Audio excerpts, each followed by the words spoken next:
So who better for me to talk to about the events in Valencia on Sunday than the one and only Eisa Ali, freelance journalist and political analyst. Eisa, welcome back to the mother of all talk shows. I know that as a football man yourself, you will have been as disgusted as me at what happened to Vinicius Jr. What is it about this brilliant young 22-year-old Brazilian footballer that gets them so upset in the garden? Thanks for having me, George. Great to see you as always. And yeah, you know, it's just been disgusting to see someone, as you mentioned there, 22 years old. He's still so young. I mean, I remember myself at 22 years old. You know, all of us do. Perhaps you're not in control of your, let's say, your reactions to certain things. And, you know, there have been people who have been saying, oh, you know, Vinicius, he responds to the crowds. Well, why shouldn't he? He's a young man. He's there to play football. He's a very good footballer. He's one of the best footballers in the world, definitely perhaps the top 3 young footballer in the world. And he has to put up with this type of disgusting racial hatred. And I think an aspect of this is that he's so good. These fans seem to think, I call them fans, they're not fans, these thugs seem to think that they're getting under his skin if they do this. Does the opposite, actually. It just makes him play better. But leaving the fans aside, it's the constant. We see this especially. I don't want to pick out these countries because there are many countries that have problems with racism. I would say this country, England, of course, like any country, has problems with racism. But in football, you could argue that they've managed to stamp it out. They've stamped it out on the terraces. There's a general societal acceptance that it's wrong. But in countries like Spain and Italy, it's not just so much the society and the fans, it's the authorities. You know, players getting sent off. We've seen this happen with players like Balotelli in Italy and other players, where they're getting punished because they're responding to the racism in the crowd. And it's really there that it starts, because if the fans think, well, not only are we not going to get in trouble for it, but the players are going to get in trouble for responding to it, then they're just going to keep doing it, and they're just going to keep getting encouraged by it. So I think it's shocking. I think, you know, Vinicius needs to perhaps think about leaving Real Madrid. I know he's happy at the club. I know they're pretty much the greatest club in the world at the moment and have been for many years. So he's probably not in a rush to leave. But if he did, how embarrassing would that be for La Liga and for Spain, that one of the best young players in the world decides to just up sticks and leave because he can't handle this disgusting racism. And not just the racism, the way it's being handled by the authorities as well. This kind of like, oh, it's a small issue, maybe some fines here, maybe a few games played behind closed doors. There has to be real consequences. Yes, and political consequences. I've heard nothing from the Spanish political leadership, certainly nothing from Borrell, who considers that Europe is the garden and the rest of the world is the jungle. I haven't heard him comment on the jungle behavior of the tens of thousands of people involved in this. This is a point I wanted to make, Eisa, to you. This was not a small minority. I've seen the footage and reviewed it very carefully. It was all round the crowd, and it was tens of thousands of people, and it was throughout the entire game. Now, why wouldn't a 22-year-old react if tens of thousands of people were making monkey noises every time he got on the ball? And as he himself put it, this is not the first time this happened. Not even the second time. Not even the third time. It happens to him everywhere that he goes. And so I'm not sure what that tells us about Spanish society. Some people tell me that Valencia is a very provincial place, a backwater, a stronghold of right-wing parties and so on. But as Vinicius pointed out, it doesn't only happen in Valencia. It's happened all over the country. It is endemic on the European mainland, is it not? It certainly appears that way from the outside looking in. I mean, he posted a video, Vinicius that is, he posted a video on his social media the past few days. with it was kind of like a compilation reel of all the times that this has happened and the kind of songs that they're singing. I don't even want to repeat them here. The chants that they're singing all across different clubs, different rivalries, if you will, different parts of the country. As you said, it's not just Valencia, and I think going back to Bora's comments about Europe being the garden and the rest of the world being the jungle. Well, the garden is actually in big trouble. They've essentially succumbed to the agenda of the United States. They just came out of a winter where millions of people couldn't afford heating and were essentially having to pay more expensive gas prices because the US is imposing its own energy on the region at much higher prices. It's got billions and billions of dollars going out to the rest of the world while, in places like Ukraine, for example, while people at home suffer. So he wants to talk about Europe being a garden. Well, the weeds are overgrown, the grass hasn't been cut for a while, and there are cracks in all the tiles at home, if that's the kind of analogy he wants to raise. And this is just another stain on the reputation of the mainland. Again, it's funny. I got a flight back. I was on holiday last week. I got a flight back, and I was sitting next to some people from this country, the United Kingdom, and we were having conversations about a variety of things. And yes, there's racism everywhere. People having open conversations. But again, there's a certain element in this country of social non-acceptance of certain attitudes, and especially in football. And I can imagine if that had happened, you can't even imagine it happening in a Premier League ground, let alone many times. But if a Premier League football had been racially abused, that it would have been all over the papers. Every politician would have condemned it. The Football Association would have come down hard on whichever club that would have been. Other fans and the whole football community would have kind of come together. So I think that's something that should be commended about British football and English football, even Scotland as well. But then you look at places again like Spain, like Italy, Eastern Europe, many players who are black who have gone to Eastern Europe to play for teams and just had a nightmare there. What kind of message is this sending about the attitudes in those countries, the brazenness? And again, it's one thing for the people on the fans to do it. It's totally another thing when there's no consequences to it. And it's not just the national football associations as well, UEFA and FIFA. It's a tired cliche, but they have to do more. You'd get more of a fine, I think, for a streaker running across the pitch than you would for somebody, being caught for racism, or a club being held to account for their fans. And there need to be real consequences, including points being docked, because it's the only way teams are going to understand and learn. That last point is particularly important, I think.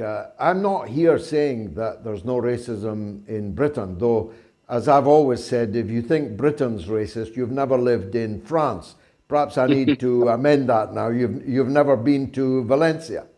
But it is inconceivable that what happened on Sunday in Valencia could happen at a Premier League football ground in Britain. It would never happen. And if it did, the consequences would be so condign that the fans would never dare to repeat it, let alone do it every week in different football stadia throughout the country.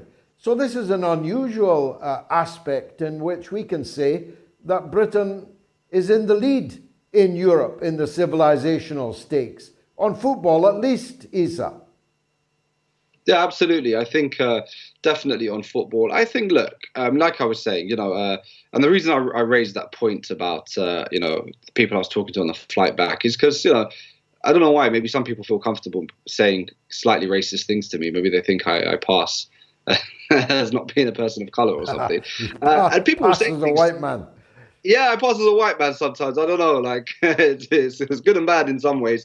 And people say things about immigration and crime, and London's different to the rest of the country, and I'll just politely push back. But it's a different level completely to what you see in parts of the continent. Like, it can't be compared, and that's because actually people in this country, people of color in particular, fought back and pushed back over years, and sometimes physically had to go up against people people like the Headhunters and Combat 18 and the British National Party and all these other parties that are now, wouldn't even dare to say certain things in part of the country. And that's the way it has to be. And I think that, unfortunately, maybe those countries haven't gone through that process yet where, play around and find out, basically. And I think it is getting to that point. And, you look at countries like Spain and Italy, fine. I don't know how multicultural or in that way they are. But a country like France still has deep issues with racism. And it's one of the most, at least demographically, diverse countries in the world. We know, of course, France is deeply racist, Islamophobic, everything else.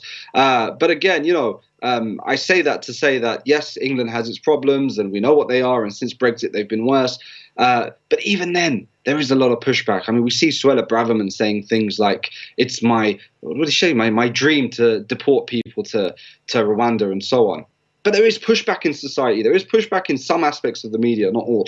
There are people that find that kind of thing disgusting. And I'm just not sure whether if European politicians say the same kind of stupid things, societally there is that pushback, or whether there is just a kind of widespread acceptance of it.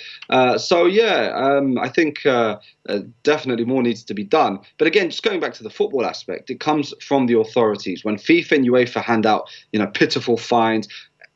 George, I'm assuming a Celtic man like myself, right? I think Celtic would have got fined more for holding Palestine banners than some of these clubs are getting fined for racism. So that just goes to show where their priorities lie and whether they're taking it seriously enough. Very much agree with that. But isn't it linked to something else also? It's linked, obviously, to the socio-economic, cultural collapse of European countries, which has been vastly accelerated by the events of the last 500 days or so, the economic war being waged against Russia. But if your leaders and your media spend all of their time spewing out hatred against Johnny Foreigner over there, you're sanctioning Iran, you are refusing to condemn the murder of Palestinians in the street, you are calling every Tom, Dick and Harry in power in so-called third world countries a dictator, a tyrant, you're fueling war, you're making war, you're involved in occupation. It's hardly surprising if a section of your public evince these kind of hateful, racist attitudes towards Johnny Foreigner in front of you, even if he is being paid 500,000 euros a week and he's playing for Real Madrid. He's black, so you can abuse him.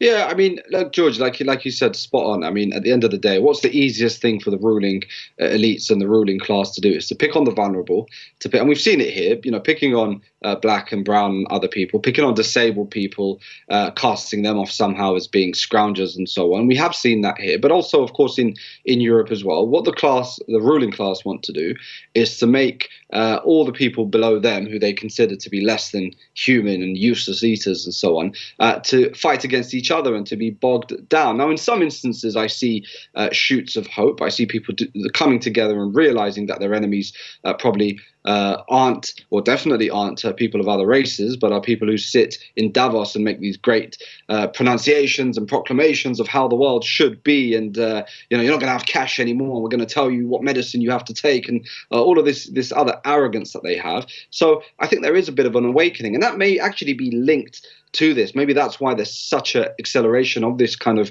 racist, refugee or anti-migrant hatred and just general racism in general, because they're worried that people will come together, and if black and white people look at each other and brown and black and white and all the races come together and say, hang on a minute, we have the same opposition, we have the same enemy, and that's the people sitting above us, stealing the money, laundering the money through multiple different ways, while our grandparents can't even heat their homes and are freezing to death and can't eat and so on, and we're struggling to even put food on the table.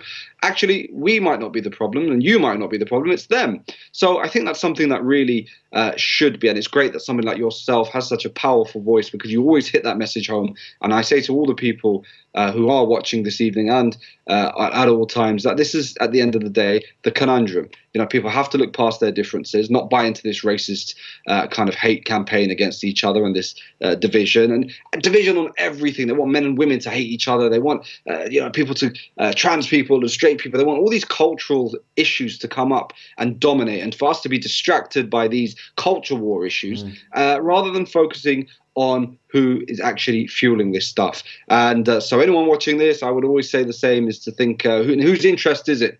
Who benefits from, of course, all of this type of propaganda and hatred in the media?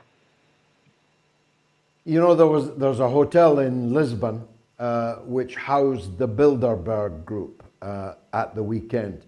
People don't know about it because although there were lots of journalists present, they had all promised that they would not report who was there and what was said.